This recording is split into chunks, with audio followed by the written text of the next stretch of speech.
A plane crash at the wartime fighter station Biggin Hill in Kent kills all 7 people on board. The 40th anniversary of the Battle of Britain was being marked today by a special service and a flypast when the aircraft, a twin-engined A-26 Invader, came down several hundred yards from the runway. The plane was used by the American Air Force at the end of the last war and again in Korea and Vietnam.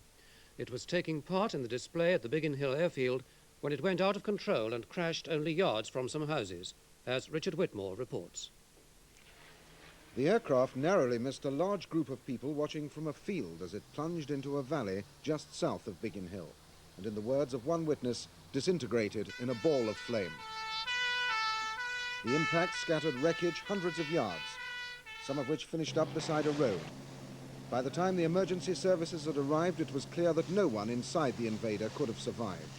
The aircraft was privately owned by a group of British enthusiasts.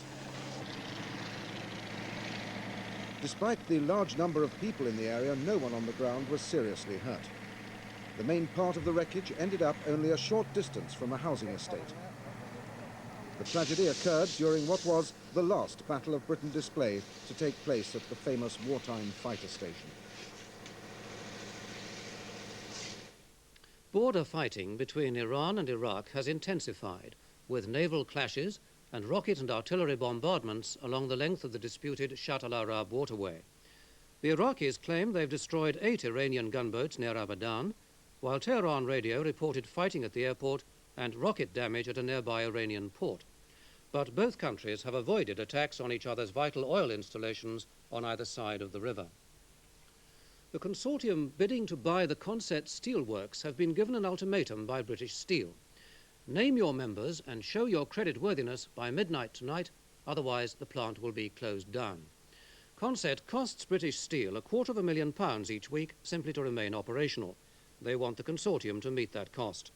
Tonight, the consortium spokesman said they couldn't get together before Wednesday and wanted British Steel to delay any final decision until after then.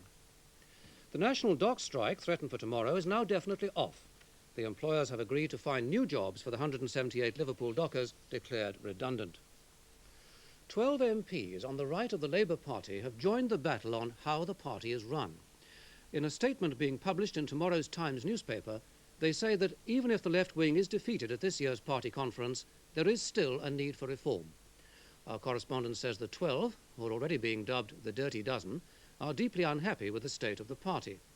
The 12 say the cracks in the party are now clearly visible and can only widen. They say that to carry on in the same way is the route to defeat at the next election.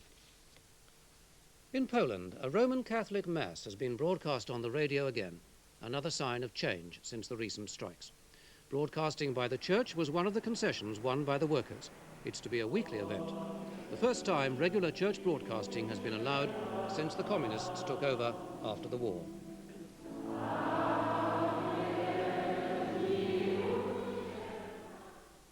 In central France, 4 people have been killed and 18 injured in floods caused by sudden thunderstorms. Reports said hundreds of people stranded on rooftops or in trees were rescued by helicopter. Scores of cars and caravans were swept away by the floods. The British boxer Johnny Owen is still in a critical condition in a Los Angeles hospital after being knocked out in the world title fight by the champion Lupe Pintor. A spokesman said the first hopeful sign came today when the boxer reacted slightly to pain. Doctors do not expect any major change in his condition in the next 48 hours. Bernard Gallagher of Scotland has won the Hague Whisky Tournament Players' Golf Championship at Moortown, Leeds. He started the day with a 3-stroke lead and picked up 1 more at the 12th. Well done, Bernard. 9 under par. But it was a careful final round, and his last putt gave him a bogey 5 on the 18th. Enough for the £9,000 first prize and a place in the World Match Play Championship at his own course of Wentworth next month. Gallagher's 268, 8 under par, left him 3 strokes ahead of the joint runners-up, Nick Faldo and the West German Bernhard Langer. That's the news on 2, and now let's have a look at the weather.